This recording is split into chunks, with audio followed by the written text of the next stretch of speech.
Mic check. Mic check. Mic check.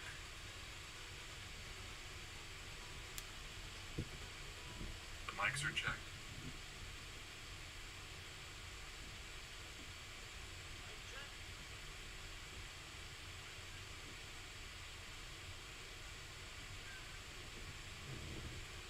Right, we are all in. Okay, hello everybody. So today we have gotten together to talk about Kusoge. It's going to be fun. So we'll talk a little bit about what Kusoge is. But first I want to introduce Mike and Shawn that are joining us today. So Shawn is the guy from Duct Tape Plays, Twitch stream. You want to tell us a little bit about yourself and what you do, Shawn? Hi, I'm Shawn. I go by Duct Tape because, whatever. It's really an interesting story. I mostly do streaming stuff. I play a lot of video games, play a lot of old and obscure stuff for the most part. Currently playing Legend of Dragoon. I know that's kind of like a cult classic, but it was requested by the chat, so I figured I'd check it out. Actually pretty good. But other than that, mostly I just hang around on the internet and talk about video games. That's what I do. Fantastic, thank you. And then we have Mike, our resident Quest 64 official expert. Mike, tell us a little bit about yourself. I mean, other than that, which is almost all that I do on the internet, I'm really excited about this book. So I was more than happy to join into a discussion about Kusoge and games in general and talk about why people like John and Joe and I like games that maybe aren't the most beloved, much like my favorite game. Excited to be here. Fantastic, thank you. All right, so Kusoge, right? So that is a term that literally means a crap game. It is kuso being a Japanese word that is a light swear, and then ge for game, gemu. Coined by a gaming journalist in 1986, it's become a term of derision and endearment in the Famicom community. So why are we talking about this today? So I'm Single Play. I am writing a book called Beyond the NES. You can find more about it on beyondthenes.com. But the goal of this book is basically a love letter from an English language speaker to the Famicom and all of the great games and stuff that came from the Famicom era. And one of those things, in my opinion anyway, is this whole concept of Kusoge. So, first off, before we get into some of the details with Kusoge itself, I want to jump right in and say we played some of the Kusoge standard canon. And by that I mean some of the games that are generally called Kusoge by the average gamer, the average journalist. At a high level picture, how was it? What did you guys think of playing some of the standard canon? I mostly had a pretty good time. Like 50% of them, actually not bad. Yeah, same. I have not played any of the games on the book club list that Joe sent to me, so I was excited to jump in, and I haven't really been playing much older than like the Saturn, Super Nintendo, Genesis era, so playing things this old was also, it was really good. It was like refreshing. And I know that Shawn plays a lot of this stuff, but I haven't gone back for a while, so it was a really good time. Like it was like revisiting my past, but with games I haven't played. And then I was shocked at how bad I was at them. Love it. Don't worry, it's not that you were bad at them, it's that they were bad at you. It was probably a little of both. Very cool. All right. So, look this up. Kusoge was it was just gaming journalists trying to talk about what games that they thought were bad. But the interesting thing about that was that at the time, 1986, the Famicom had been bombarded by games over the last couple of years. For the first year or two, it was mostly arcade ports. It was stuff by Nintendo. It was stuff that, for 1983, 1984, you would have considered quality, really, really well done stuff. And then come about in late 1984, 1985, the Famicom started getting bombarded by games. So many games of so many varying levels of quality. And in 1986, a little game called Iki came out. And funny thing about Iki is that is the game that this journalist was talking about when they coined the term Kusoge. Iki is theoretically the first Kusoge. So, of course, we had to play it. So, quick question. Shawn, we'll start with you. What did you think of Iki? I actually really had fun with Iki. I wish that it was a little more developed than what it was, because, I mean, after I got the hang of it, it took, 10 minutes to get through? But other than the super short length, I liked what it was doing. Very cool. Mike, how about you? So it took me a while, like I said, reacclimation. It took me a while to figure the game out. I feel like this game suffered from a lot of problems that I have with retro games, and it's a problem that a lot of people have, is that we're playing them on preservation, would be the best way to put it, or emulation. So I didn't have the manual in front of me, so I had no idea if I had missed a screen, but I didn't know that collecting coins was the point when I started playing. I was collecting them, but I didn't know that that was the out to the levels, so I was, killing guys, searching the edges, not necessarily going after the coins if they were in dangerous areas. Obviously, I figured it out eventually, but if I had a manual, I probably would have been more keyed into what I was supposed to be doing. But I did have fun playing it. Yeah, definitely not gold coins, right? Blues Cups? But I spent a lot of my time trying to, so we did go in with the premise that these are Kusoge. They're supposed to be not, games that are either so beloved because they're so bad, or just, not good games. So I immediately thought of, what does this game remind me of? And it was Akari Warriors was the first thing that my brain went to. Mm-hmm. And I was trying to think, how is this worse than Akari Warriors? Trying to go back. So I played a little bit, and yeah, maybe enemy diversity, or just a more familiar setting of Akari Warriors. But gameplay-wise, not significantly different.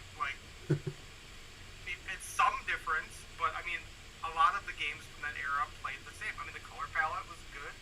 I liked it at least. And music wasn't the most obtrusive thing or annoying in any way that I needed to shut it off. So I thought it was cool, and being able to revolt against our ninja samurai overlords as a farmer, also cool. Awesome setting for me, and something and it's Sunsoft, which is also awesome because Sunsoft released the Quest Game Boy Color games, so I have a soft spot. A soft spot. Hey! Yeah. All right, yeah. So for me, I don't really have much of a soft spot for Iki. It's not. I also. It's actually funny that you use Akari Warriors. I'm actually gonna bring this up real quick. Funny you use Akari Warriors as an example here, because in some parts of Japan that is also put on the Kusoge list, particularly the first Ikari. Although it is more often referred to by another similarly derisive term, Bakage, which is just stupid game. But so for me, Iki is absolutely a standard, basic, there's nothing about it to me that stands out as being special. But because of that, there's also nothing about it that stands out to me as being especially bad. The worst thing I could say about Iki is you have to get way too close to the edge of the screen in order to scroll it. And that makes it really hard to play a shooter of that style when you can't scroll the screen. But outside of that, it is you're right, Ikari is a great example. It is a pretty standard game for that time. Now, because for me, I didn't have anything really big, really good, or really bad to say about it, and I didn't want this section of my book to just be, Joe says bad game actually good, right? Like, that doesn't do us any good here. So for this one, I have a small announcement here to bring up to anybody who has been following the book and listening to this. I brought in a guest reviewer. Our Twitter handle, DJ Trist, is actually the one that reviewed Iki for Beyond the NES. So anybody listening to this video is the first to know that we have a guest reviewer for that game. But we also got an interesting comment on Twitter. We just asked, what do you think of Kusoge? And Yogurt Mania responds, Iki isn't a bad game. So it is the first thing often that comes to a person's mind. It says, it isn't a bad game, except when you get grabbed and held in place. But other than that, it's pretty fun. And, I mean, I would agree, right? It's not a bad game to pick up and play for a little bit. It's just not a lot to it. Now, did you guys already know that it was the game that coined the term Kusoge? I did not. I heard it mentioned many times in, like, that kind of talk, but I didn't know it was the one. Would you have guessed it, having played it? Definitely not, considering the other ones that I played. Love it. Yeah, I had only heard Kusoge when talking about certain fighting games in the competitive scene, and mostly the Fist of the North Star is the first game that comes to mind, and other games where you can like infinitely juggle people. That's the first thing that I thought of every time I think of Kusoge. I didn't know that it went all the way back to simple, 8-bit arcadey fun games that you would enjoy at home. I always assumed that word came from people starting a competitive scene over a game because it was bad. But if everybody is bad at it together, then you are good, I guess, is the best way to do it. Like, I do that a lot. So I obviously do a lot of Nintendo 64 stuff.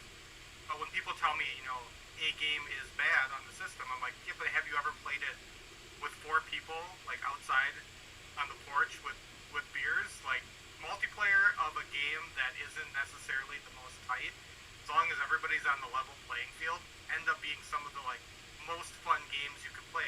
The Tamagotchi game for N64, or even like, I don't know, like the Tom and Jerry Fist of Furry. Like, nobody really wants to play those games by themselves, but when you get a bunch of people together, any game that has like subpar mechanics or not the most deep gameplay gets fun really fast. And that's what I always think of when I think of Kusoge is competitive subpar gameplay, together. I love it. There's a PlayStation 1 game called Blast Chamber. Have either of you played that? I have not. So it is a 4-player single screen. You could almost think of it as like an action platformer beat 'em up kind of thing, except for you can rotate the world, and so it's like standing on the walls and the ceiling as you rotate it around and people falling, and it's mechanically it's an absolute mess. Graphically, it's kind of a mess too. You get 4 people in there, it's insane fun. So I know exactly what you're talking about. I would definitely get down with something like that. Heck yeah. Yeah, okay, so Iki, not so bad. It is the face of Kusoge, but it is also I would call it an undeserved face personally.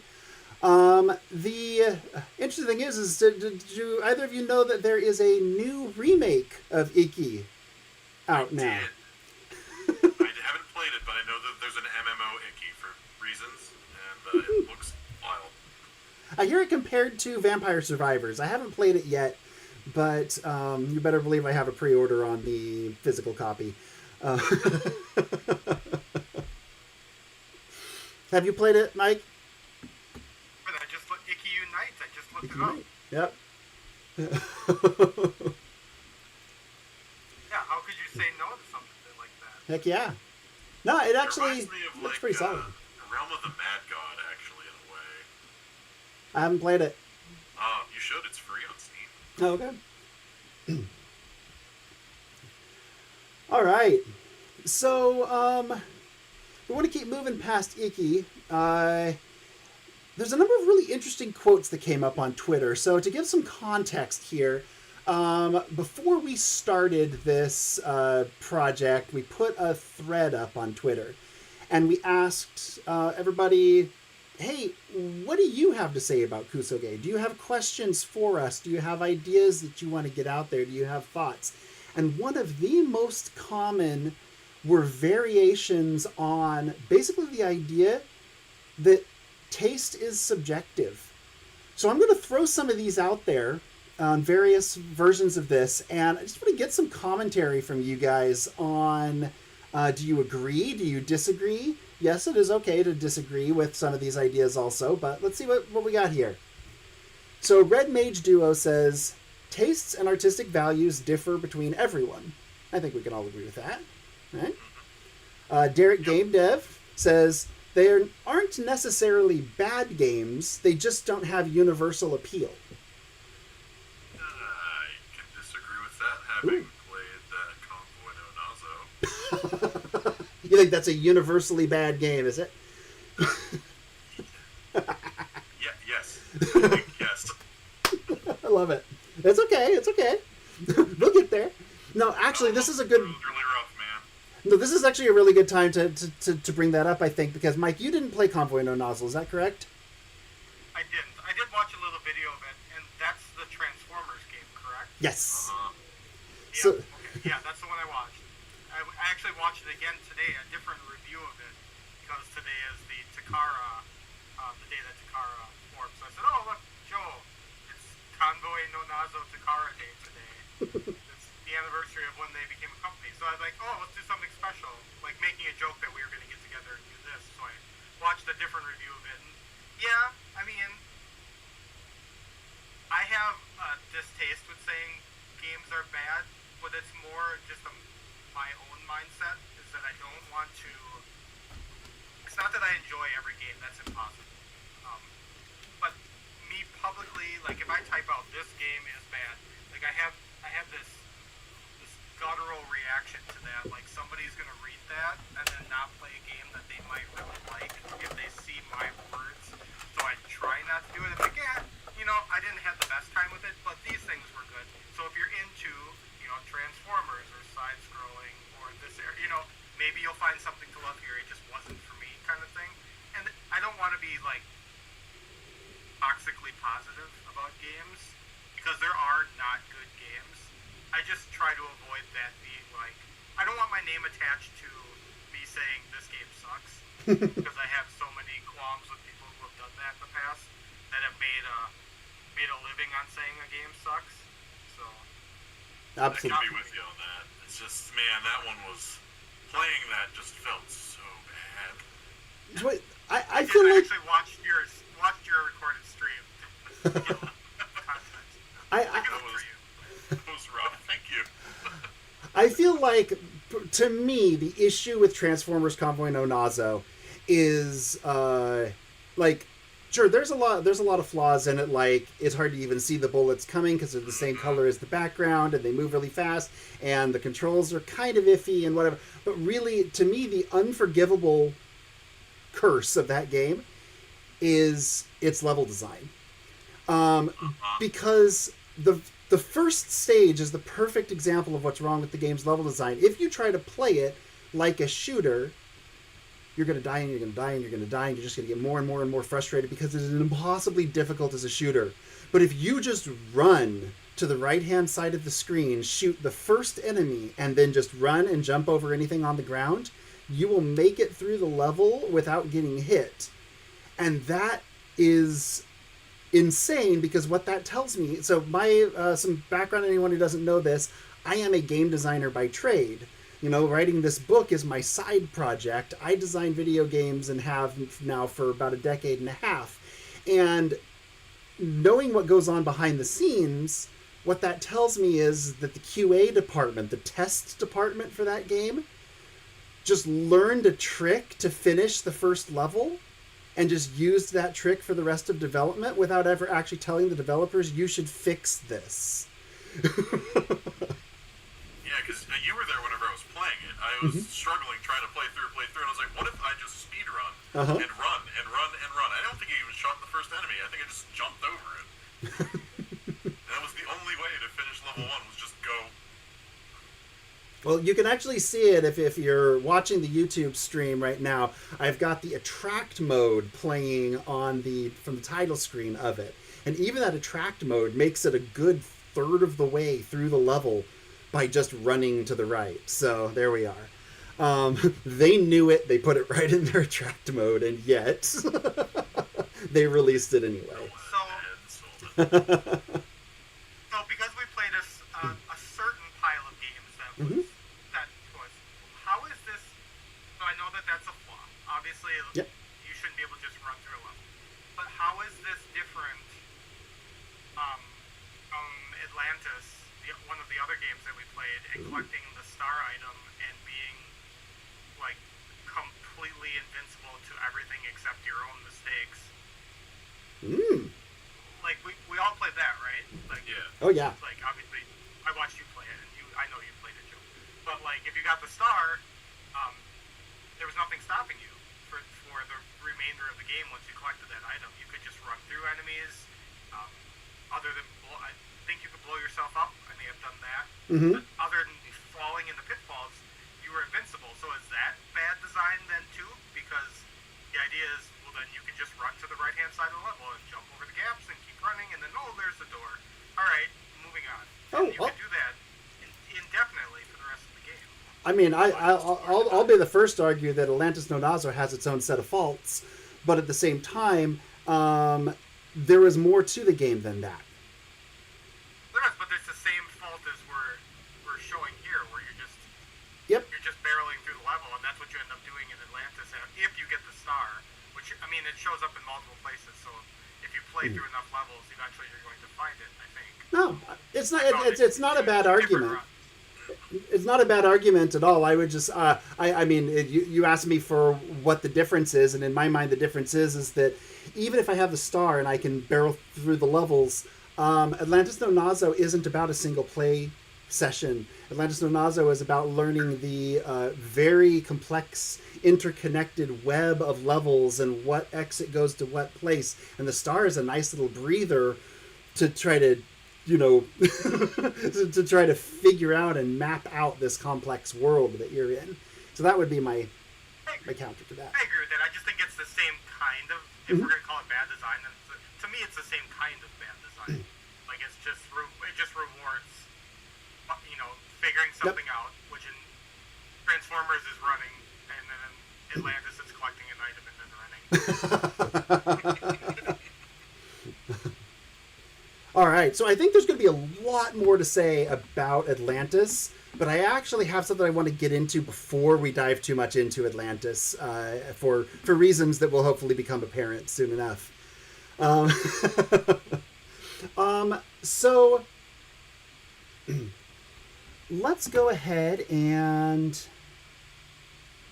Yeah, okay, so there's two more quotes in particular that I want to bring up here because I want to get you guys' thoughts before we keep moving. One, Strange Vision 99 says, value or fun depends on the player. What are your thoughts on that phrase? Value or fun depends on the player. I think it's true. I mean, obviously. Okay. I'm sure there's some people that just enjoy a broader variety of games than other people, so that, I mean, it almost has to be true. Like, if you just skip, if you don't play sports games as a principal, or you don't play, RPGs or real-time strategy games, you're limiting, that's self-limitation. So you're just never going to play a whole pile of games. So absolutely, between people, I would imagine any game value would depend on kind of games they like before they play, or what they have in their head for games that, resonate with me. 100% with you on that. There's something to be said about, like, people's taste. Like, obviously, I don't play many sports games. I'm very guilty of that. But I will go out and say, like, NBA Jam was a blast, man. Super Baseball, love that. Is it my favorite genre? Absolutely not, but there's still good stuff there. So, absolutely, the value of the game comes from the player themselves. Yeah. No, and to me, I think it's similar. Strange Vision had another comment where he said, popular opinion does not mean correct opinion. And I think those sort of go hand in hand, this idea that it really, the experience that I have when I'm playing a game is personal to me. And it might be shared with other people's. It might be the same as other people had, but it doesn't have to be. It does depend on me and the experience that I personally had with it.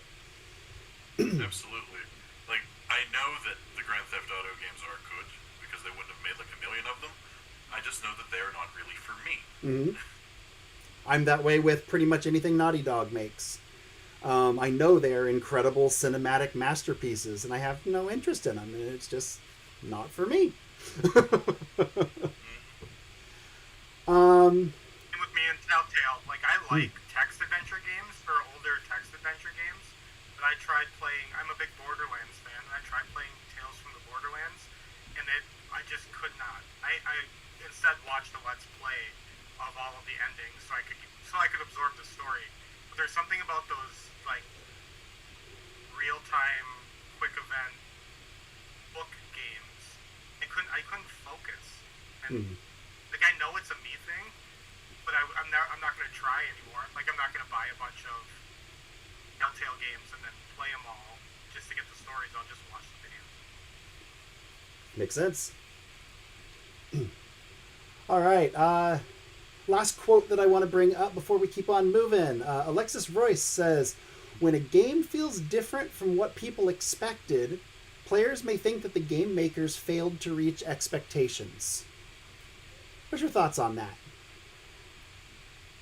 When it feels different than what people expected, players may think that the game makers failed to reach expectations. Maybe? I can see where they're coming from, but, like, you gotta temper your expectations and avoid, like, the hype cycle. The hype cycle kills so many games. Oh, man. Doesn't it, though? Mike, you got any thoughts on that? But who is that on? Yeah, like, who is that on? If you have lofty expectations for a game, isn't that more your own fault than it is the developer's fault for just promoting a game like they should?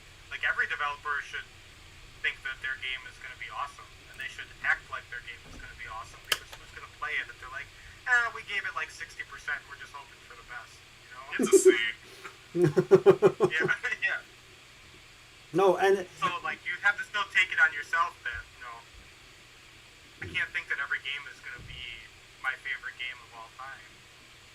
Yeah, no, managing your expectations, I think, is huge. There's another part to that quote that resonated with me in a way that is just sourness to my gut, which is when a game feels different from what people expected. I love when a game feels different from what I expected. Like, that is something that I personally thrive on with games. If it can catch me off guard, if it can give me something totally unique and different, I don't feel like it failed to reach my expectations. It, in fact, went underneath my expectations, uprooted them, knocked me over with something that interests me. A great example of this is Killer 7 for the GameCube and PS2. I adore Killer 7 as a game. And it's not because it's an absolutely fantastic game in every way, but because everything from its presentation to its story to its gameplay uproots my expectations in a way that makes me just want to see what in the world it's going to do to me next. And so, yeah, please give me something different from what I expected. Subvert me, please. Exactly. There's I'm a currently feeling the same thing too. Yeah, same thing for me too. Like I've been putting off playing the Souls games for practically my whole life, I guess, up until this year. It's not because I didn't want to play them. It's just that I'm not one of those people that wants to bang my head against the wall for the rest of my life playing a game. And even though I've played games and enjoyed like Castlevania 64 and Jet Force Gemini and other things that are like hard, I just thought there's nothing in it for me. Like the game isn't going to respect my time. So I have no idea, why am I doing this? And I finally played it, and like you said, it completely caught me off guard how tactile the Souls games are. Like there's not a lot of story, but they feel really good. Like the gameplay carries the game, and I was blindsided by that. I'm like, okay, I get it now. Like I understand. It took me a while to come around, and now it hit me so hard. I'm like, I need to play all of them. I need to try them all at least. I need to finish as many as I can before I get burnt out. Maybe this year I can beat 3 of them, that kind of thing. Because I know me. But yeah, like it had the exact same feeling as what you were talking about with Killer 7. I love it when I'm surprised, and then when it's my own fault that I'm surprised, because that was all on me. I decided that I probably wasn't going to enjoy the Soul series, and then I screwed up. I should have played this before. And I was oh, what's that? Go ahead. Oh, I was just gonna say, I was an old school King's Field fan back on the PlayStation, which is sort of the predecessor to the Souls series. So when Demon's Souls came out and I heard it was some kind of a spiritual successor to King's Field, picked it up immediately, and even then completely subverted my expectations, because while it was a spiritual successor to King's Field, it was a totally different kind of experience. And so I've had what's been great is, like, for the most part, every Souls game, when it came out, did something to subvert my expectations of what a Souls game should feel like, having played them back to back to back like I have. Now, of course, there are some, like Dark Souls 3 is a refinement more than a subversion, but Bloodborne, Dark Souls 2, Elden Ring, these are even Sekiro, which I'm not a big fan of because I'm just not good enough. But all of them do a really great job of, even those of us who followed the series game to game to game, pulling the rug out from under us a little bit and subverting our expectations. I also ran into that with Elden Ring, specifically, because I played Dark Souls 2, like, shortly after it came out, didn't really care for it. Then I saw a tweet about Elden Ring where somebody was like, oh, I got this thing that prevents fall damage, but I still fell to my death. And why am I allowed to do that? And I was like, I have to play this game now, because that's so specific that I think I will need to do this. And then I loved Elden Ring. Absolutely loved Elden Ring. I blasted through it in like 56 hours. People were like, that's unheard of. I'm like, well, it was good. I got good at it. I did it. The beast is down. And that was phenomenal. I loved that. And a different game that got me this way relatively recently, I guess a year and a half ago, was Splatoon 3. I missed both of the first two. And I was like sleeping on it because I don't really care for shooters that much in general, like competitive shooters, because however, one of our friends bought a Splatoon because my wife had the Splatoon colored controller, and like, why do you have the controller, not the game? And I was like, okay, I'll give this a shot, and absolutely love that game. Everything about it feels perfect. Oh, it's so the good. Style, the music, the gameplay is incredible. I made it to like the S plus rank in like 2 weeks because I could not stop playing that game. Yeah, absolutely. It's so good. Splatoon, Yeah, we're huge on Splatoon. Yeah, we're huge on it too. And that was on my kids. They're like, I want to play this. I'm like, I don't want to play this. And then I, watch them play it. I'm like, all right, so I kind of want to play it. And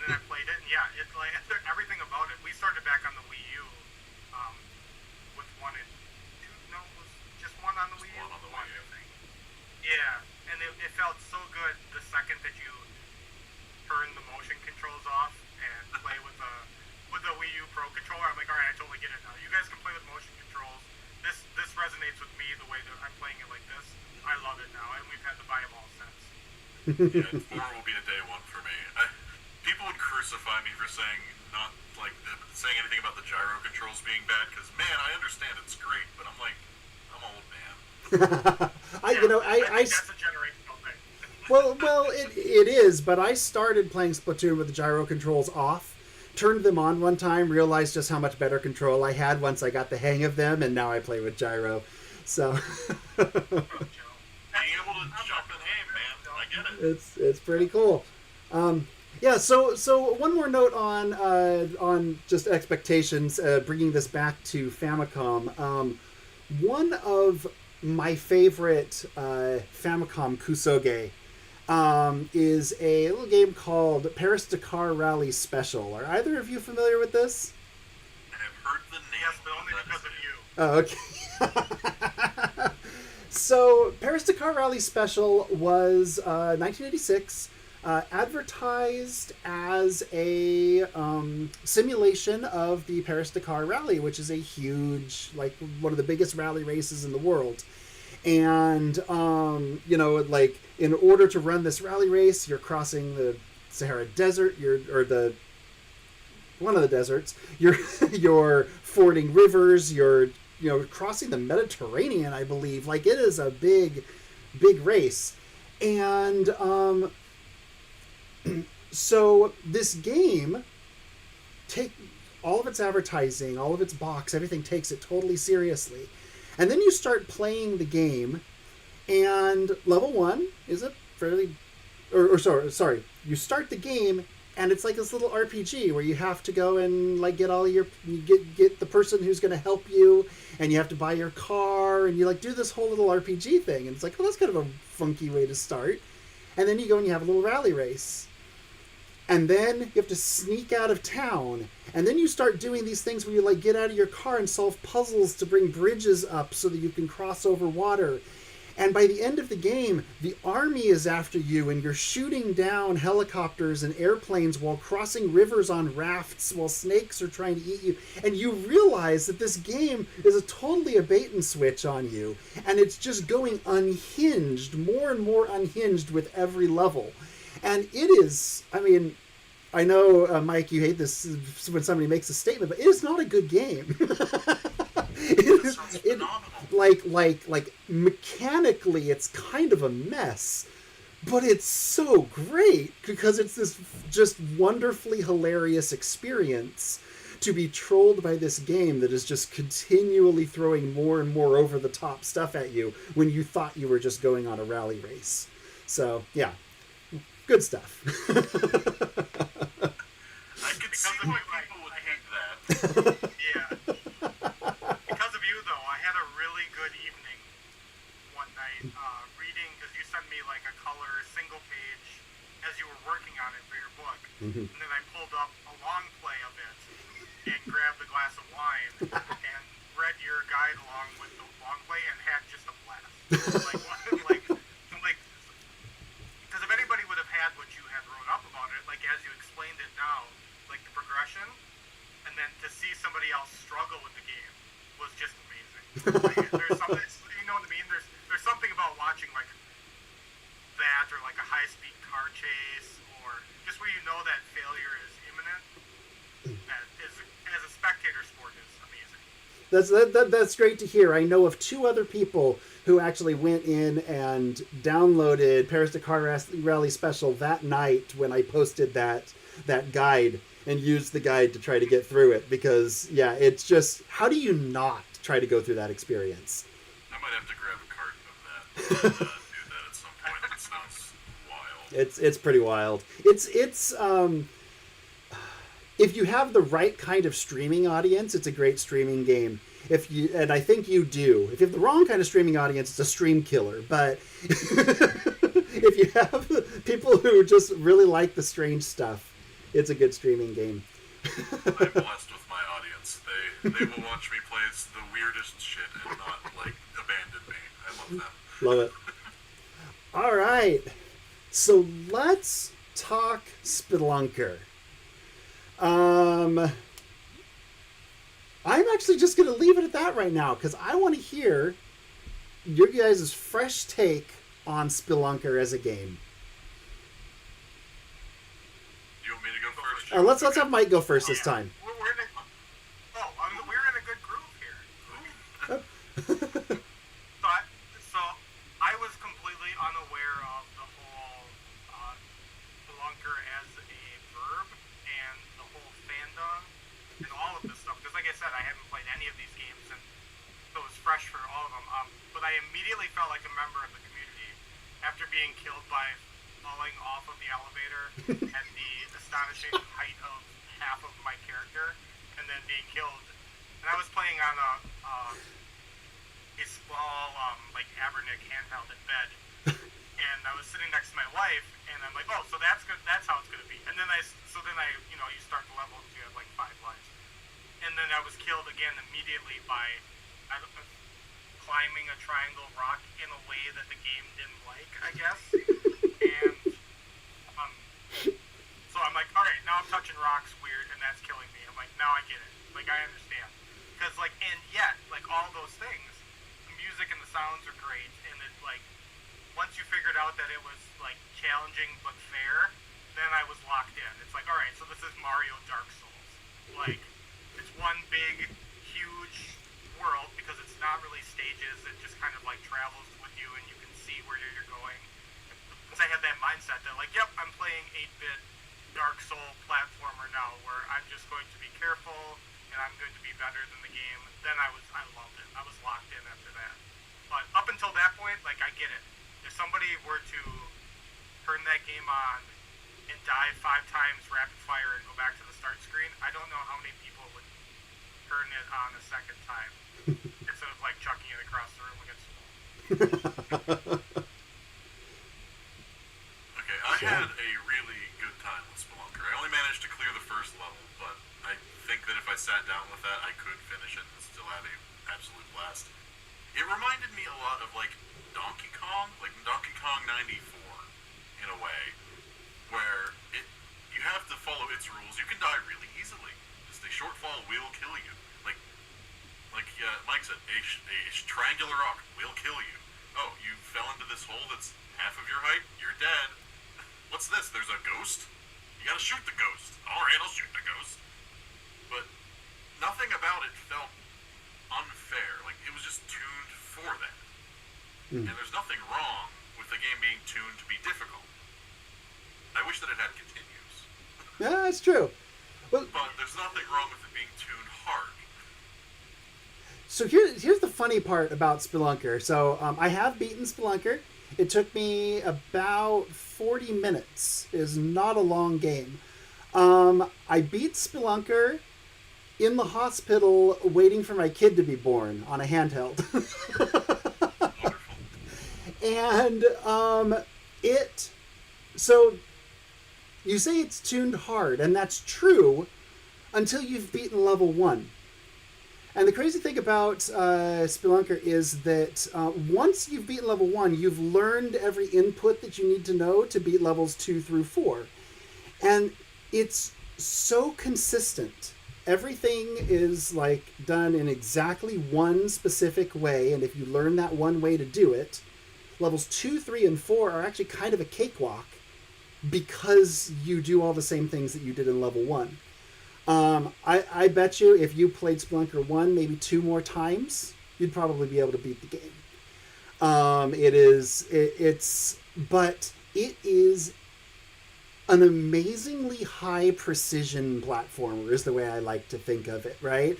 It is a platformer all about being absolutely precise with your movements, absolutely precise with your jumps, and absolutely precise with your landings. If you do any of that stuff wrong, you're going to die. Just like in real life. So, the Spelunker is...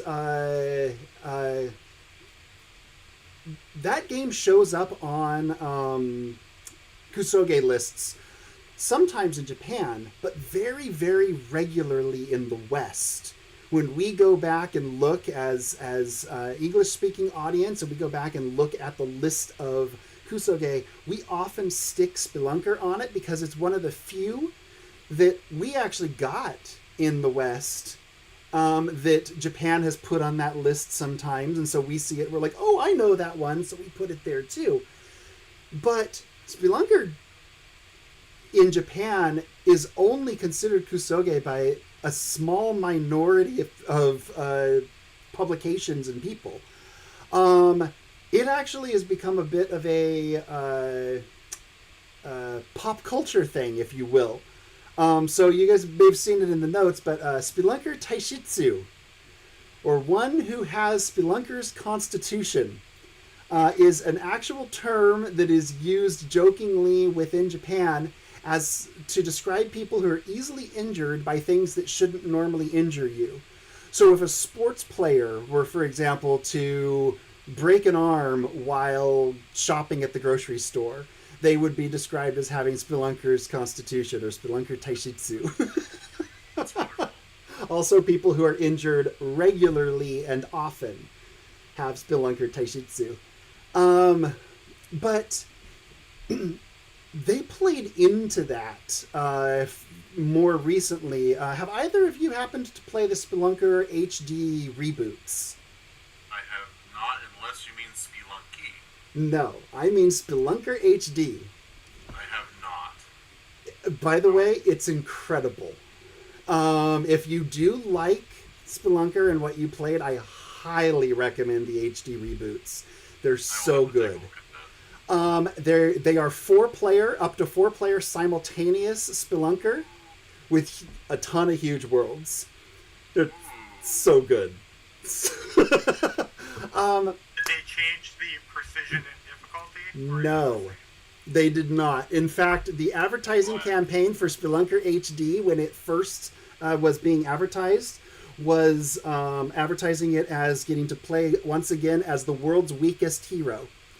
So they leaned into it. Now, the one thing they did do, there is an option in the options screen that allows you to change, like you probably noticed in Spelunker that if you want to jump off of a rope, you have to tap jump and the direction simultaneously. If you push the direction first, you'll fall off the rope and die. I did notice that. That is an option in the options. Yes, there's an option in the options screen that allows you to turn that off so that you can push left and right on a rope without falling off.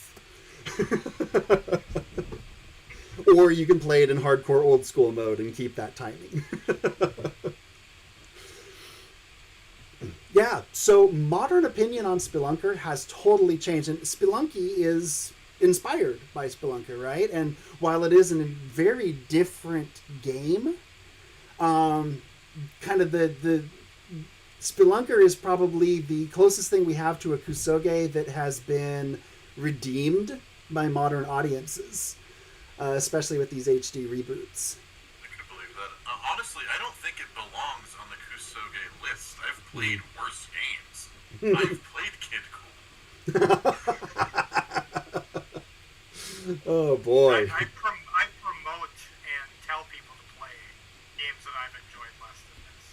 Yeah. Regularly. Yes, Spelunker was legitimately a very good experience. I'm so glad you guys liked it. Definitely the best of the bunch. Yeah. Easily the best of the bunch. Yeah. I would agree with that. All right. So, let's see. Moving on from Spelunker then, next topic. Is bad good? And this is kind of a funny phrase here, but a couple of people in our Twitter thread, as throwing out ideas of things to talk about, Still Loading Podcast suggested sometimes broken games have that so bad it's good charm. While David Adams 39 says some bad games still have an endearing side to them. But I'm really curious, and I'm actually curious what both of you say, but Mike, I'm especially curious what you have to say about this question of so bad it's good. Is that even a thing? Well, yeah. Like I said,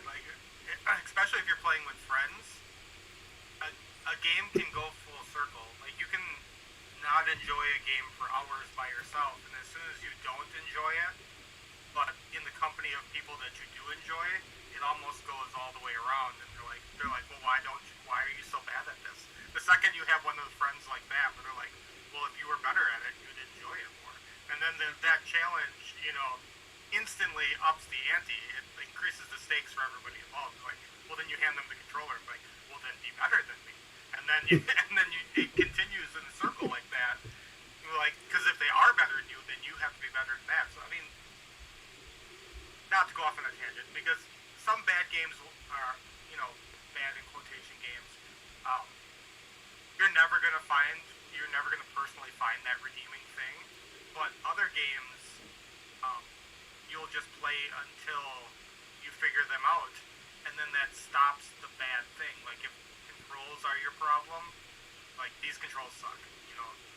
A lot of people had that problem with GoldenEye. It was a great game, not a bad game, but if people play it now that didn't play it in the late 90s, like Shawn and I and you and everybody else in the world, it would touch the controls today and be like, this is a terrible game. This looks terrible, it controls terrible, why would anybody play this? But for people that haven't played GoldenEye together, and you will likely very quickly see that competitive gene, wherever it is, like, outshine the I'm bad at this because this game is bad, and turn it into I'm going to be better at this game than these people, and then they stop worrying about the controls, or they stop worrying about the draw distance and things like that in the game, and only worry about being better at it, and that makes your enjoyment go up. Being good at something makes you like it more. Yeah, no, I can see that, and it does really make. I'm sitting here thinking while you're saying that, is there a redeeming quality to Transformers Convoy no Nazo?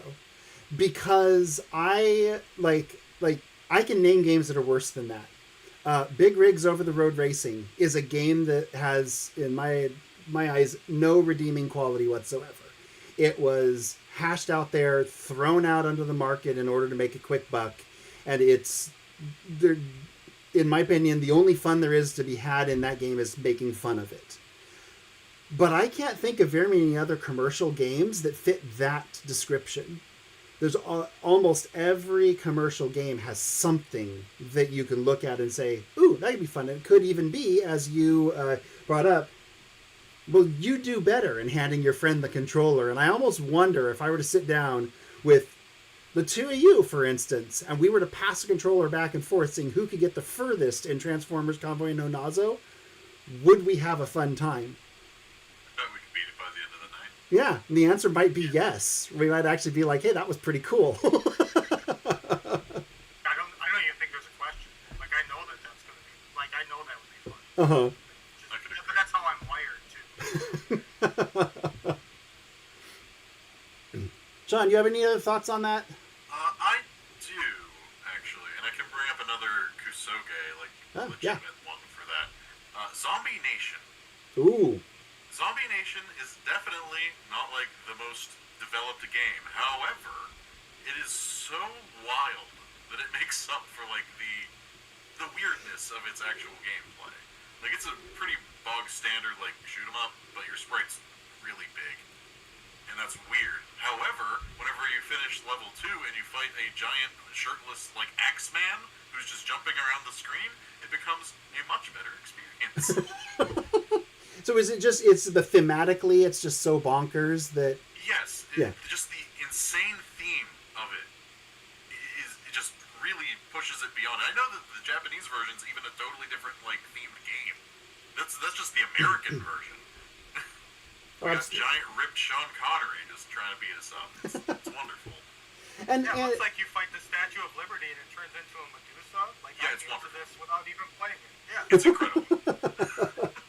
And ridiculous shoot-'em-ups like that were absolutely the thing right then, right? You had stuff like Parodius, which was actually a super good game that happened to do all of the crazy stuff. But everybody else kind of wanted their own Parodius too. And yeah, Abarenbo Tengu or Zombie Nation was I would say, the far end from Parodius on that spectrum of kind of like friendly weird to, oh god, the drugs are kicking in weird. And that's it. And a more modern game that also jumps to mind, and it's kind of in line with what Mike said, with friends it's better, is Dokapon Kingdom. If you play that alone, it kind of sucks. But whenever you have 3 other people, you will lose a friendship, but you'll have a really good time doing it. Have a really good time losing your friends. Love it. That game's a lot like Mario Party, though. You play Mario Party single player, and it's like, wow, this game does not have my best interests in mind while I'm playing it against these computers. But like, they're clearly like there's some rubber banding. It doesn't feel fair. Like, there's no incentive for you finishing it other than to unlock things. And it's the same in Dokapon. But when 4 people are being that way to each other as opposed to computer AI, yeah, it's a completely different ballgame. Like, I am thwarting you, me. So it's not, there's no AI stopping me from being terrible. I'm the one being terrible. But there's a lot of games, like you said, that are just better. They're just better when you're doing it with people. And I think every game that we played for this, everything we played for this talk, for this podcast, is the same way. Like, when I had my kids around and let them play Icky, they're like, is this how video games used to be? I'm like, this is how video games are. This isn't how they used to be. They're still like this. They're not fair. Get better. Skill issue. Love it. Yep. Grow up. All right. Very cool. So, since we talked about Spelunker, I wanted to get Spelunker out of the way first before diving into this, but now I want to ask. You guys played Atlantis No Nazo. Shawn, we'll start with you. What are your thoughts after playing Atlantis? I think it was my second favorite of the batch. It's fighting with Icky for that spot. But I liked the ideas that it had, and I think that if it didn't have a timer, I would have had an amazing time with that game. Every time I played through it, I discovered something different about it. Like, I think you were watching for that as well, where the first time I just went straight through and died on like level 4 or 5 or whatever. And then I was like, what if I run past the first door? Is there something out here? Oh, there is. Oh, I can go back through doors and it resets the timer? Oh. And by the end of it, I had a really good time. I don't think I got anywhere. I don't think I even found the star that Mike was talking about earlier. And I had fun, and then it started to remind me of Kid Chameleon. And then I was like, do these things have shared DNA? Is Kid Chameleon like the platonic ideal of Atlantis No Nazo? That's an interesting way to look at it, but I can definitely see where you're coming from. But yeah, that game was a lot of fun, and if it did not have a timer, I don't think it would be on this list. Interesting. Yeah, agree. Oh, that's Also, it's a Sunsoft game, so first of all, good game, obviously, because Sunsoft only put out good games, right? Like, Yeah, like Dora the Acrobat. only Yes. all of them. Every single one was good. So I was really excited again for a Sunsoft game. But, so the first thing that caught me is, I'm like, oh, I get to make a Doki Doki Panic reference on a Joe show, so that's exciting for me, because I started off, as soon as you jump, you're like, oh, so we're playing Super Mario Brothers 2, are we? Like, you have to immediately get used to it being that, like, Luigi Peach float jump combo where you can jump as soon as your feet touch the ground, but depending on how hard you press the button, I guess, and how fast you're moving, the jumps are, like, wildly unpredictable. Oh, they're like, funky. And it, right from the beginning, I'm like, once I got over that floatiness, I understood. I'm like, all right, the rest of it's on me now. I just got to get better at the game. You know, I can't let my 6-year-old watch me fail this 8-bit game. And then what's with all the games that you sent us that have bats like pooping on us? As a There was a lot of It poop. was a very common trope back then. poop in Spelunky, then immediately second level poop in this thing, and it's like the main antagonist is bat poop. And Yeah. You didn't play Fire Like, Rock, but Fire Rock also had pooping bats, just to let you know. Yeah. I did play Fire Rock. Oh, you so did? Yes, that's why I Oh. said there's a common theme between all of these games. That Joe just wants bat dung on me, and that's what he thinks is fun. It was an '80s thing. I don't know what to tell I you. remember running into that armadillo when I played that as well. Those birds. Yeah, much like Shawn said, the cave levels with the four-digit clock at the bottom, which was not moving slow at all. Uh-huh. Like that's what made it more threatening was how fast it was rolling. I'm like, you got to be kidding me, right? Like there's no way. And then throwing your whatever you have, is it some sort of explosives? Throwing that was inconsistent because the only way you could get past those like shell enemies was blowing them up and doing that. And like yeah, the game made me like nearly have a panic attack on level 2. But once I locked in, it was significantly more fun. I found out that there was because I was just throwing explosives incessantly then from that point. I'm like, I'm not going to get blown up by my own stuff. And I unlocked, it must have been level 3, I think. 2 or 3 had a secret door next to a door. And I threw a bomb at it and another door appeared. And I ended up in level like 20 or 30 or something like that. And things just got wild from there. I didn't even get close to finishing. Apparently there's 100 levels. Once I saw 20 and 30, I'm like, there's just no way. Like, I'm not going to get through this without some sort of guide or something. But yeah, just knowing that there's 100 levels in that game, and that clock, like, it all seems very, like, my life seemed really tenuous after that. I was like, I can't, like, I gotta let this go, because I'll get obsessed and want to play this all night long. I'm just not going to beat it. So unfortunately, what I'm about to say might just make you a little bit more obsessed and want to go in and beat it, because yeah, there are 100 levels, but you don't always go forward. It is a completely nonlinear labyrinth to get through, and not only is it a nonlinear labyrinth, but it loops back on itself in a way where until you actually find the right path that gives you the right codes in order to complete the game proper. It is the video game equivalent of the book House of Leaves, if anybody gets the reference. Just an absolutely labyrinthine game where you just are... The real game isn't that weird feeling jump or the timer or the explosives that take too long to blow up. The real game is decoding this hyper complex interconnected world, and there's a big game there. I think the shortest path to the end of the game is 13 doors, I believe. But yeah, it's quite the puzzle box. Yeah, I noticed that. I think my last run, where I ended up going to like level 11 and then back to level 5 by moving forward, something like that. Yep. That's a really wild experience.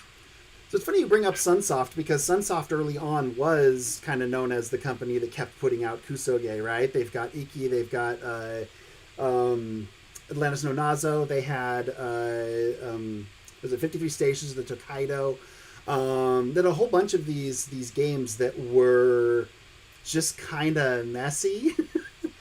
But I think people often didn't recognize the brilliance behind the mess, because you see that brilliance in their later games, right? Atlantis no Nazo kind of stumbled a little bit, but it did so that Hebereke, 6 years later, could be an incredible Metroidvania-style platformer from the same company, with pooping birds. I really like Hebereke, actually. That game's really fun. But like Sunsoft, Blaster Master is kind of like the same sort of thing. This semi-open Metroidvania style world, but Atlantis no Nazo did it the same year Metroid did it, so early on, and it did things that Super Mario Brothers 2. You mentioned Doki Doki Panic here. There are things that became kind of gaming tropes, like when you start the level, go backwards first to check and make sure there's nothing behind you before you move forward. Like, I could remember one of the earliest games to me that ever had me doing that was Super Mario Brothers 2, but Lance of Nazo was a year before that. And you absolutely want to do it in that game too. So I mean, it did actually establish a lot of these tropes that we sort of take for granted now when it comes to non-linear level design. I like it. Just that And I think it was timer. probably the timer. But it was probably the best looking game of the four, or at least to me it felt like the character sprite. I really like connected to. I'm like, oh, I like this. I like the hat. I'm digging this. The Spelunky hat was good, but it's that like it wasn't sideways and it wasn't facing you. It was like 3/4 like look of the sprite. I really dug it. And that Spelunker made also had. no, that's sorry. fine. That's it. Like I said, Spelunker also had like an MS-DOS feel to it. Like, it would feel at home next to Bubble Ghost.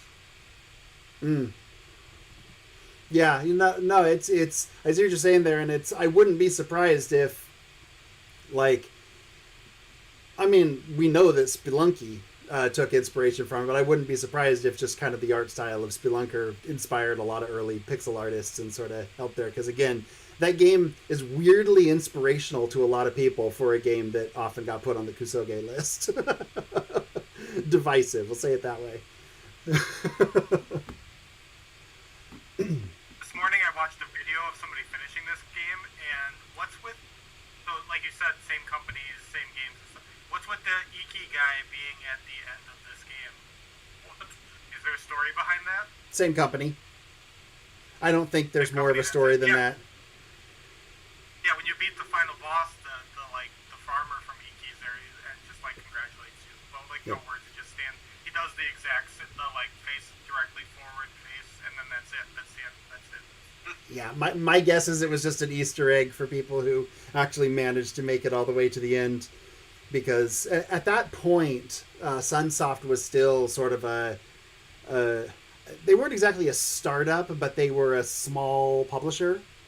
They didn't have a whole lot of Famicom games to their name yet. I believe Lance of Nazo was either their third or fourth.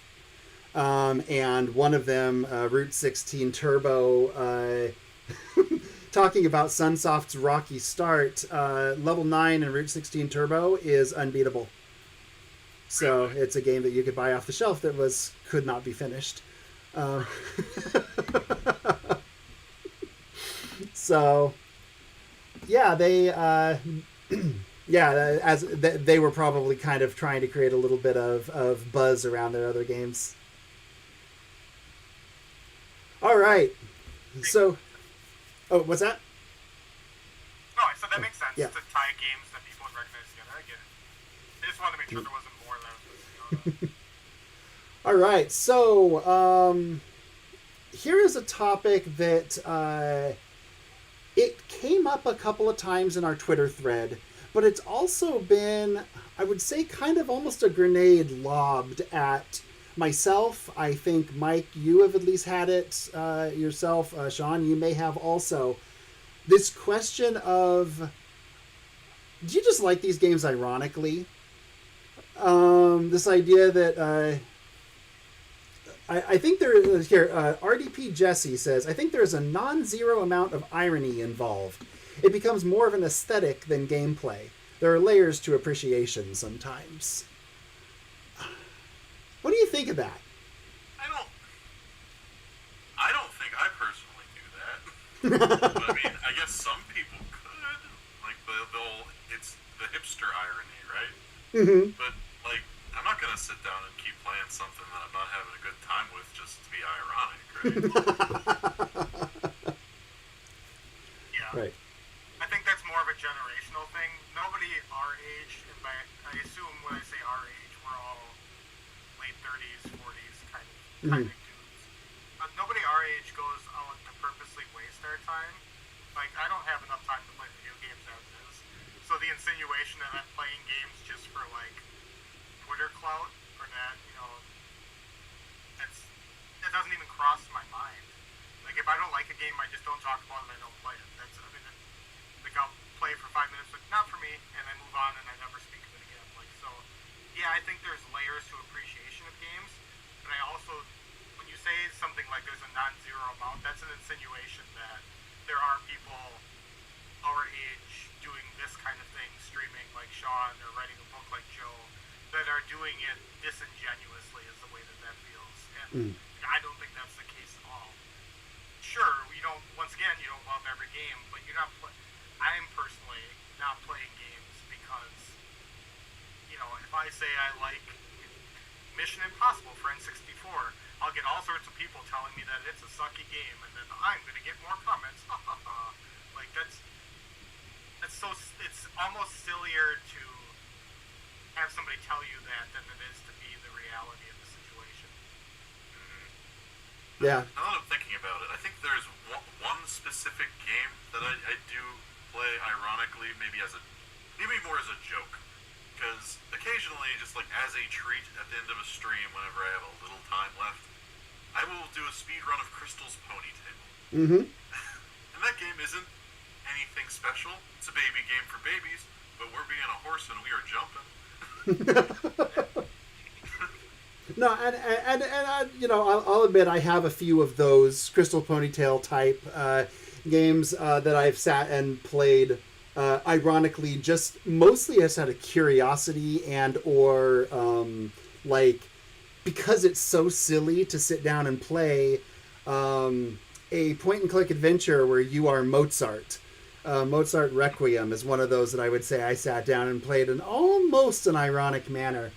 But generally, I mean, curiosity is another way I described it, and that may be more of it even than the irony, is just this is so weird and so outside of my norm that, let's see what happens. And that curiosity is what got me into, here you go, Mike, here's your reference, train simulators. A genre that I used to make fun of because you're just on a track. You go forward and there's no game in a train simulator. And then I actually played them and now I collect them and the controllers and love them dearly. But that started as a semi-ironic, more curious, oh, here's a train simulator where people filmed actual tracks. Let me go ahead and play it. Yeah,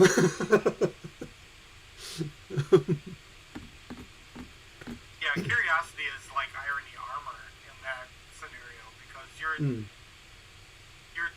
genuine, so it can't be ironic and genuine at the same time. If you are genuinely curious, then you're not playing it for irony, and then you learn something new about yourself. Like the train games are awesome, which is something that everybody should learn about themselves. Is that I like trains. I've yet to learn that I like trains in that way, but I'm open to liking trains. If you ever need a recommendation on a good train simulator, there's one coming out pretty soon. This series goes quick, and then they start going up in price. So there's one on PlayAsia for pre-order right now. Just it's the perfect time to get started. I'm the train sim salesman. All right, so we had a couple others that I think only one of you played. Shawn, we'll start with you, and I think you're the only one that played Ganso Sayuki Super Monkey Daiboken. Is that correct? I believe so, unless Mike played it. No. I did not play it. Congratulations. All right. You won the prize. I thought Fire Rock was my bottom. Obviously, the pit goes deeper. That game was a mess. There was a meter, a melon meter. I don't know what it did. I think there was a fire meter next to it. I also don't know what that did. I didn't know if I was making progress or not. Yep, sounds like you played the right game.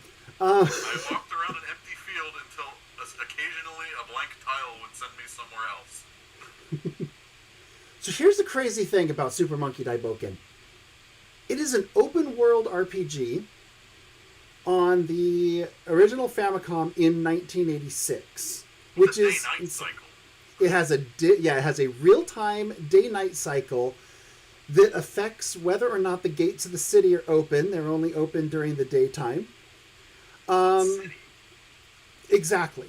It has it follows in a almost unnecessarily close detail the journey from the novels, and unlocking new characters based on how they were actually found in the novels, but none of it is told in text. All of it is just, you have to already know the story to pick up on the fact that it is telling that story. I wanted to find pigs so badly. But like, all these things seem like something that could have led to a game, but boy, that thing is a mess. If I just knew where I was supposed to go, or how combat worked. You mean stepping on the tile that's completely unmarked and being teleported somewhere isn't enough direction for you? No. I would personally assume that was thematic, that there's some deeper meaning to that. So I mean, it's the you have journey. to go back into the lore. Yeah. We're not going west, though. I don't know what direction you're going. Yeah, so that game is, in my opinion, earlier I was talking about Big Rigs Over the Road Racing being that one game that I can think of that does not have any redeeming qualities. Super Monkey Daiboken is the closest thing for me to that on the Famicom. And even writing it into my book, I had to be a little silly about it, because I couldn't take it seriously as a game. It's interesting that you had a similar experience. What's that? I don't think there's a way to take it seriously as a game. It like doesn't want to be a game. It's hostile the whole time. But you can tell they kind of did, right? They put a real-time day-night cycle in open world RPG in 1986. Like, they wanted to make something. There. They tried to make something. It's just that they ran out of anything good after they made a day-night cycle. For anybody who is not familiar with the game, so you mentioned the combat system. And yeah, the combat system itself is side-scrolling. You can fly on your cloud somehow as the Monkey King. And you hammer on the attack button hoping that things will die before they kill you, but nothing really feels like, nothing gels. Your button There's presses... no, like, feedback. Yeah. To it. Like, oh, did I hit them? They ran through me. Okay. Exactly. No feedback at all. Just hit the button, watch people bounce around, and hope that you're doing well. Yeah. That was a messy one. In the amount of time we've been talking, it wasn't. But in the amount of time that we've been talking, I've watched an entire speed run of this game, which takes just about 4 minutes. Seriously? Yep. They're just Love it. dragging. You can't see it because the screen is small. But all they did was drug the horse along. Somehow the horse is. I haven't played it, so once again, I don't know the controls I'm playing here. But the horse is going with the monkey, and they're dragging it through the whole level and not getting attacked by anything. I've gone through 2 day-night cycles. It looks really like this. I didn't play it once again, but this looks like something I would play. And maybe like speedrun is the redeeming quality for games like this. That's the only reason I've played Elmo's Letter Adventure on the N64. Mm-hmm. Elmo's Letter and Number Adventure is because at one point I was convinced I can easily, if I set my mind to this, be top 5 in the world on both these games. I know it, just because I've played them enough that I can do that. And maybe that's the hidden element to this game is speedrunning, being really good at doing it fast. But maybe. So, if anybody wants to determine that for themselves, if you are watching the YouTube video, I do have it currently running, and you can at least see on the screen just how nice and speedy this whole game moves. What's that? You can check out the melon meter. The melon meter, yes. What does it do? Those meters, they all... was the world record speedrun time, and the only marker on the speedrun is at the last, when they hit the shrine at the end, and it's "This is a good game" is the tag that they used for the final token of beating the game. This is obviously a game if the world record is a game.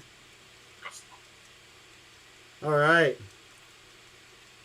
So I'm beating up bad guys right now in the exciting side-scrolling segments. But that's probably enough of Super Monkey Daiboken. The one other one that we had left, it sounds like, Mike, you played Fire Rock. What's your thoughts on Fire Rock? So this was my least favorite of the games that you forced me to play. Forced. This one,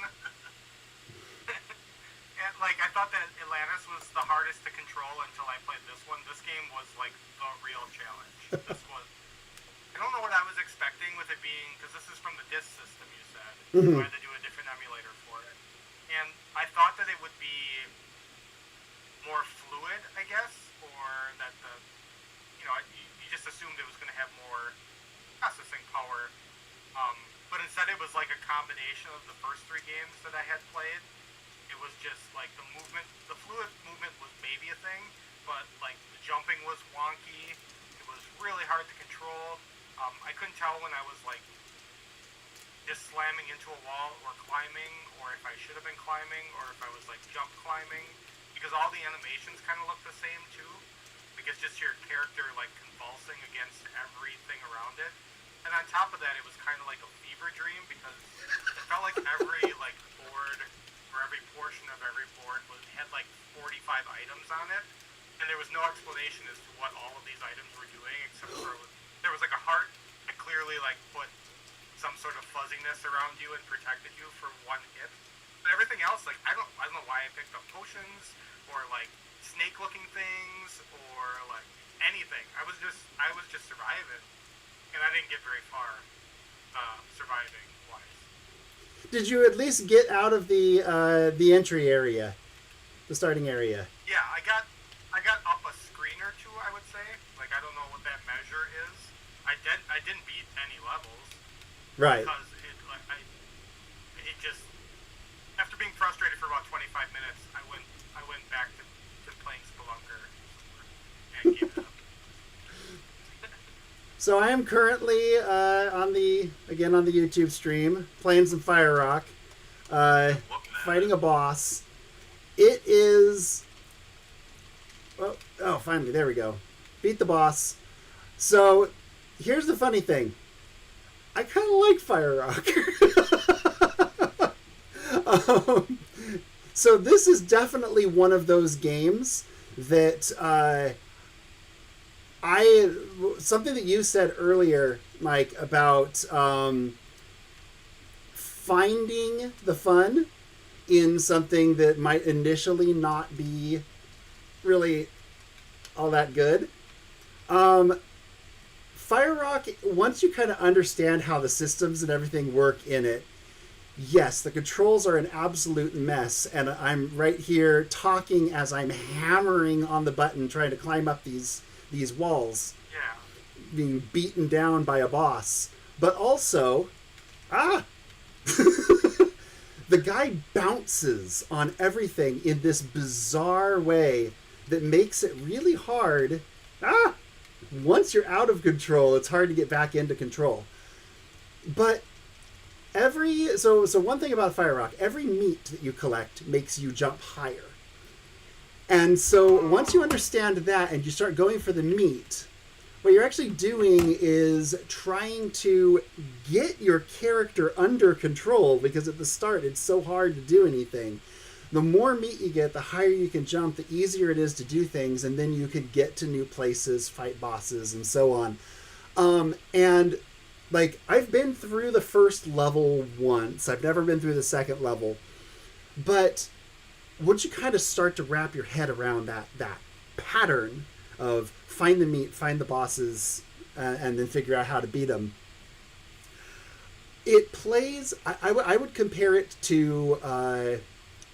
QWOP Octodad, Getting Over It with Bennett Foddy.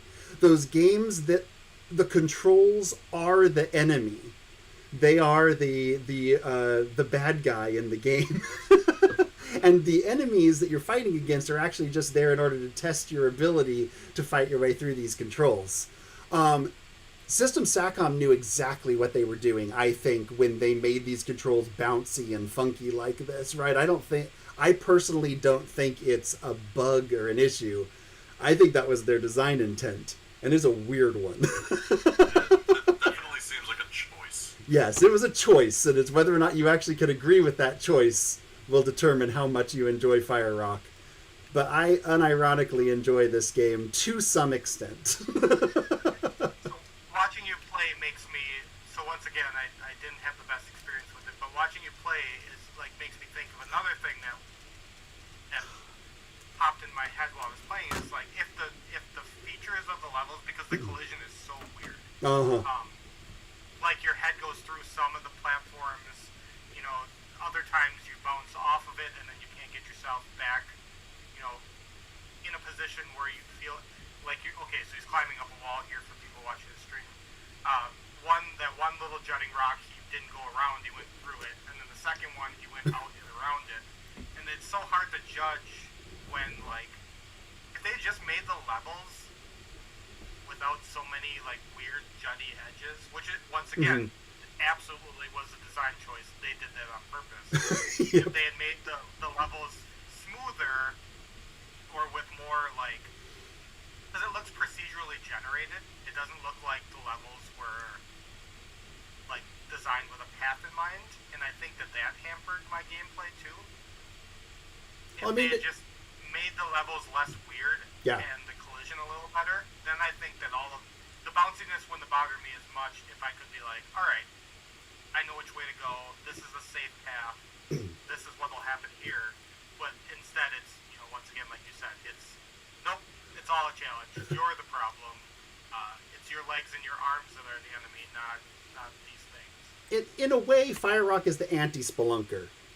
When Spelunker is all about very almost surgical precision, everything that you do has you can know exactly what's going to happen, and if you did something wrong, you knew exactly why you died and what you had done wrong. Fire Rock is kind of like, okay, now you're going to play Spelunker on the back of a tractor that is driving at full speed through a farmland while a kid is in the back seat smacking your controller, right? Like, it's just, how much can we shake you up while you're trying to play a platformer? Yeah, the game is clearly trying to bother me. And it won. It succeeded. I might go back to it. I downloaded a Famicom Disk System front-end emulator for RetroArch specifically to play that. So now I've got it just for that. So what's stopping me at this point, you know? Now you can play Burasame Castle. There you go. I haven't played enough of that yet. Like, I don't hold a really strong opinion of that one yet. I have a Disk System copy and a Game Boy Advance copy, and I still haven't reviewed it for the book, so I need to dive into that one. Pretty fun. I think you'll like it. All right. So the last topic that we have coming in from the Twitter crowd was something that I actually really commonly hear in these conversations. And it's the question of rage reviewers / clout chasers. The question of Samurai Guy 1 saying, I think rage reviewers ended up putting a black mark on the record of some otherwise pretty okay games by overplaying their flaws, which is really unfortunate. And Bubble Burper says, I genuinely think the 2014 to 2018 era of YouTube ruined perspectives by overly bashing games that were actually kind of dope. And I feel like we've been talking a little bit about this kind of this whole time, this question of, do these games actually belong on the Kusoge list? But it's interesting that, at least from a Western perspective, I would personally argue that rage reviewers, they weren't so much a thing back in the 80s and early 90s. But I remember about the late 90s through 2000s, and then when YouTube started taking over, our rage reviewers became the norm. And was that just the West starting to define what they thought Kusoge was about 15 years later than Japan? I don't know. What are you guys' thoughts on rage reviewers and how it affected this world? You can go I, first. okay, I actually don't really know, because I don't really dip into the rage reviewer like space. Mm-hmm. Like I know about AVGN, and that's maybe the end of it. I know that he's put some black marks out there for like Jaws and stuff. I think, but like I don't really know. It's kind of outside of my realm. You know, I find it fun that every time somebody references a game that AVGN put a black mark on, everybody has their own game that they list. And it's always a different game. Some people will say, like, you're the first person I've heard say Jaws, but I've heard that of Friday the 13th. I've heard that, I say that about Milo and Secret Castle, right? Everyone's kind of got their own game. They're just like, why did AVGN have such a problem with this? It's actually a good game. I just find that interesting. Mike, what are your thoughts? Yeah. I have a lot of thoughts as it relates to my favorite game and what rage reviewers have done to that game. But as far as like video games as a whole, I don't know that they're necessarily detrimental to the hobby. They're just detrimental to like encouragement, I guess. Because I have such a narrow focus with Quest 64. Like I think that rage reviewers have done damage to that game. Like the reviews when it came out, not the worst reviews, and some of them were actually really good. And then the perception went downhill because of rage reviewers. But I do think that getting people to know games, regardless of how you get people to know them, is usually a net positive. Mm-hmm. Like we like to talk about highlight and virtual highlight. Those games probably wouldn't have been noticed at all without rage reviewers. Without people saying bad things about them, I don't think you'd ever hear the good things about them either. The people defending them, the people who enjoyed those games, because I don't really think they would have been played that much. So you take those grains of salt. I don't know. Maybe people would have discovered them otherwise. I think that there's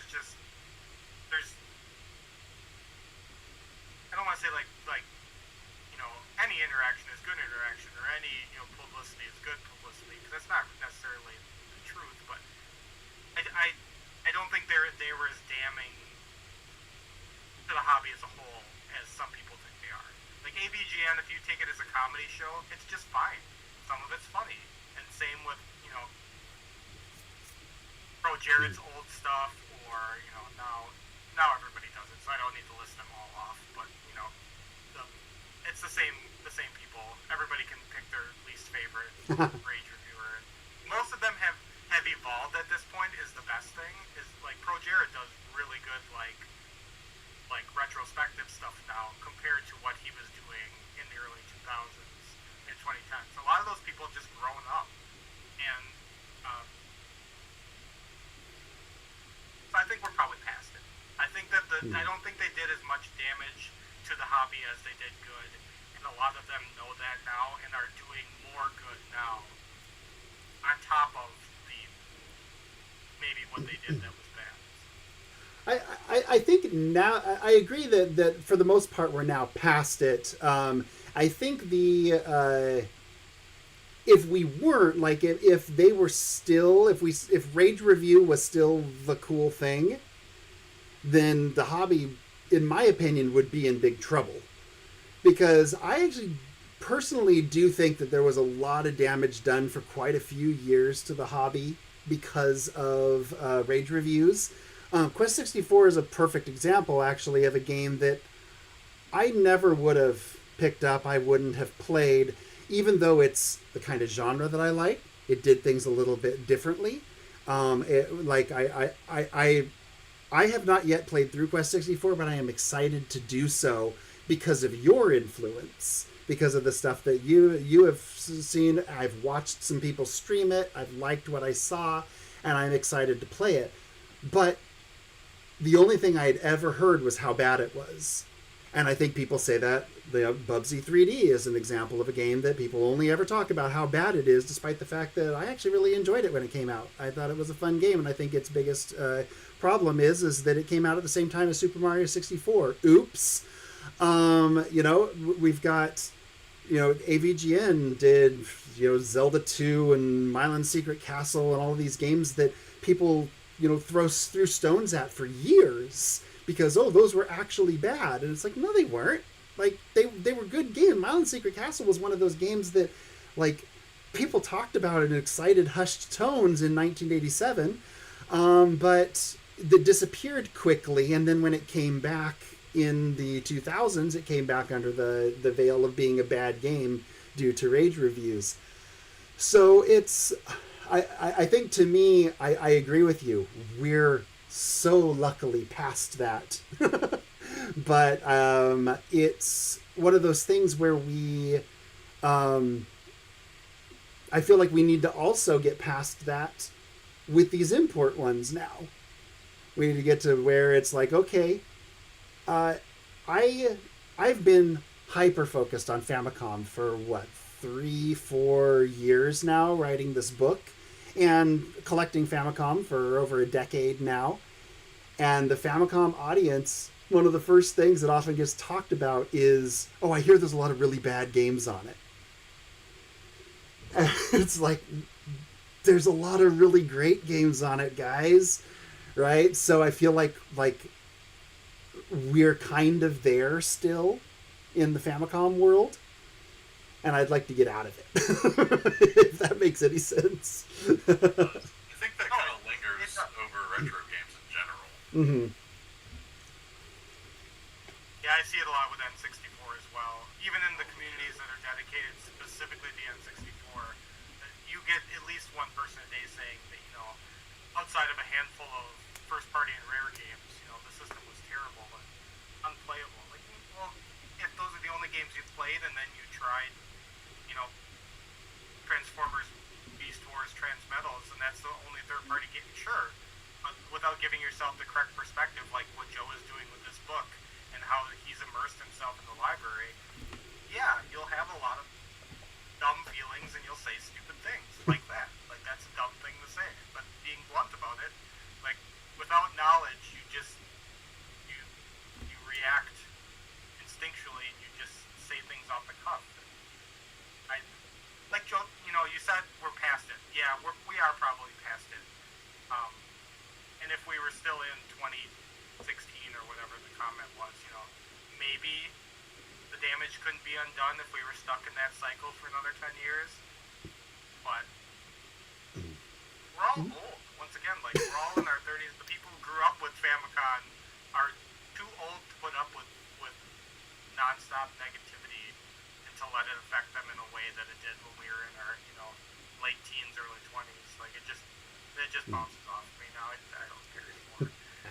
And that negativity doesn't help. I mean, we've now been talking for an hour and a half about games that traditionally have been called bad, and more often than not, we've had positive memories and experiences having played them, and that's pretty cool. Some of these, I know that at least some of us want to go back and play again, and that's awesome. I want to take another crack at Spelunker. Yeah. It's so good. I was already looking at how much it was on Switch to play 4 players with my kids. Oh, yeah. Punish them for a while. Oh, it's the remakes are good. All right, so I want to just wrap up with just some good quotes that we got off of Twitter, stuff that didn't really fit with any of the other topics, but just some good quotes that might lead us down any other interesting rabbit holes before we wrap this up. So Retro Monster says, "People who can only enjoy good or highly rated games make me suspicious." Me too. Agreed. Absolutely. Yep. I like that. Troy versus the World says, "Even the ugliest of faces can be loved." I'm not sure what to take from that. It's kind of what we have said over the course of some of this, that we even finding the good in games that initially feel ugly. You can usually find some good reason to stay. But yeah, it's an interesting thought. Yeah, like that Optimus Prime sprite in the Transformers game. That's a really good looking Transformers. It is a There good you go. sprite. Yeah. Oh man. So Sign on 44 says, I think the bad games that get remembered are either spectacularly awful or cases of wasted potential.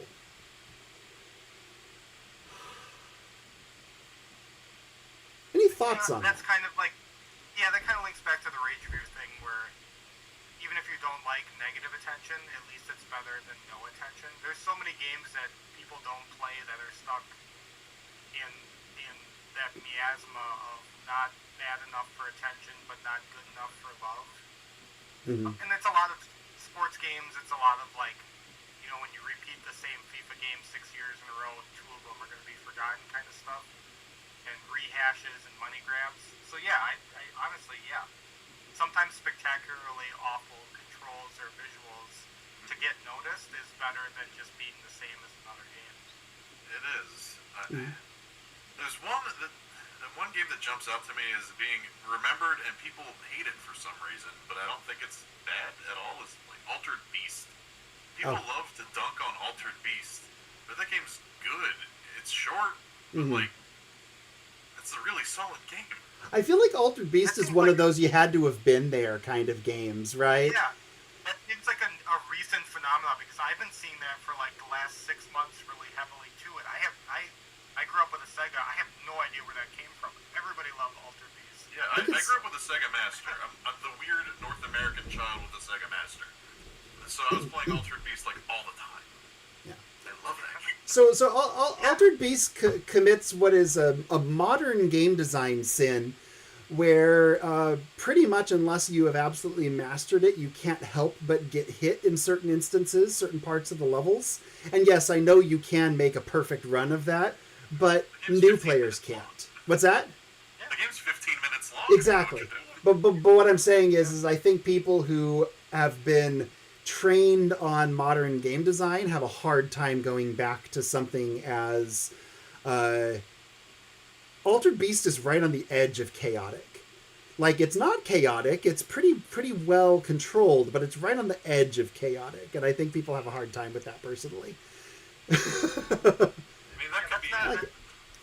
Yeah, that's just not... That's on... Once again, that's on the player. That's you not meeting a game on its terms. Like, I'm sorry that you've been playing, Call of Duty and Apex Legends for the last, 5 years, but there was games before that. If you're not willing to go back in time and be there with that game when it was released, that's not the game's fault. Right? Like, every Altered Beast boss has a quick kill. Like, they're not even hard to do. Yep. Yeah. Yeah, Altered Beast is... Game. Like, it looks good, and the, Rise from Your Grave, how do you not get entranced by things that are just awesome art? That's a great game. I'm not here. Yeah, I'm not here for Altered Beast erasure. Good, that means we can still be friends. All right. Now, Accidentalism had a great, I think, just comment for people who focus too much on the negatives. If you don't like it, move along. No one is going around reviewing toilet smell. Don't even know what to say about that other than, yep. Somewhere out there, a toilet review blog guy is very angry. And finally, Garchomp Lover 27 says, fun can be derived from any game. And I think we've kind of said the same thing for the most part. Yeah. No, that's true. It's objectively true, not subjective. Yeah, even again, the example I love to give, big rigs over the road racing. an absolute broken mess of a game is still fun to make fun of. It's still fun to hit the reverse button, steer into one direction, and realize that the developers never capped the speed of your car when you're going in reverse, so you can go infinitely fast until the game crashes. And that is beautiful. Super Mario 64 of trucks. You just sold me. Exactly. Very cool. Well, so any other thoughts that you guys have before we wrap this up? My biggest thought is I wouldn't mind doing this again. Give me another group of games, man. It's fun. Well, I'm glad. Yeah, no, it's been a lot of fun talking with you guys too. It's, you know, there is a lot of games out there. A lot of stuff we can chat about. I need to dig into the Famicom library more. My personal library is a lot smaller than I would like. I think I have like 11 games, so I need to up those numbers. I know a guy who can make some recommendations if you like. I think I might know the same guy. Very cool. Well, so Shawn, you want to just once again remind anybody who's listening what you do and where they should go if they want to see more from you? Gotcha. I am primarily a retro streamer. I'll play anything though, if I want to. But I play a lot of obscure stuff. Like, have you played Guardians Crusade? I have. Is that the Night and Baby? Yes, that is Yes. Night and Baby. That game is a treat. It's weird, but it's a treat. The soundtrack sounds like it belongs in a porno. Why did I take a drink of Gatorade right as you were saying that? That just about ended up on my wall. But if that's the kind of stuff that you would be interested in, I stream a couple nights a week, Monday and Thursday, over at twitch.tv/ducttapeplays, or I'm actually dual casting to YouTube now, so you can find it on the YouTube channel, which is the same name. And I love old games. I love obscure games. I just enjoy getting a treat out of something that I didn't expect to be a treat. And I like sharing that with the people around me, and that makes me really happy to do. But that's me. How about you, Mike? Cool. Thank you. I don't do much of anything. I guess my new crusade is making people like you and Joe visible to the Twitter algorithm, which is the niche that I've found now, and it's what I enjoy doing. I don't really have anything outside of Twitter. If you don't like N64, sorry. That's what I'm here for. So yeah, no, just being part of the community is awesome. I love finding people like Shawn and Joe, and getting wrapped up in the things that they're obsessed with is amazing. So ideally, you'll go on Twitter, and if you follow my account, you'll see things like the things we're doing here tonight, and Shawn streaming, and Joe writing books, and podcasts that I'm passionate about that I like to listen to while I work, and maybe you'll find something that I love that you also love. And exceptionally well-made memes about Quest 64. They are very good. So It's just a sideshow. It's like the hand puppet. There's a story. Like, I know you're looking at the two hand puppets here, but you weren't going to say it. We're trying. You weren't going to say it, but I would. Cool.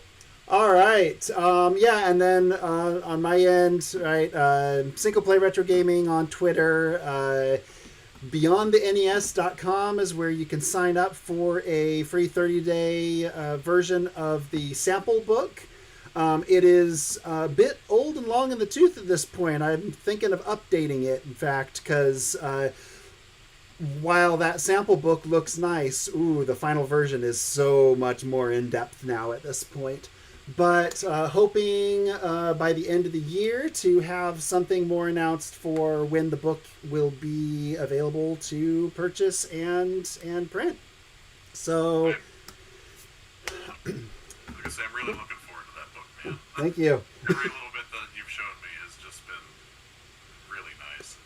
Oh, it's been a labor of love, that's for sure. One thing about this whole book project is no one's paying me to do it. It's just kind of something that sounded interesting and became an obsession for many years. So at this point now, it'll be done when it's done, but at least I'm happy with it. That's what matters the most. Exactly. I Cool. look Well, forward to forcing it on people. I'll probably buy a couple extra for Christmas presents. Sorry, this is what you're doing now. That's the best thing I did with books. Just force it on people. just force people to play Famicom games. There you go. Hey, you know what? There's far worse things you could force somebody to do. Cool. Yep. Well, thank you guys so much for the time. Really appreciate it, and it was great, great chatting with you. I'm gonna wrap up the stream here. Thank you everybody for listening, and any of the notes or thoughts that you put into Twitter or into our chat. So thank you.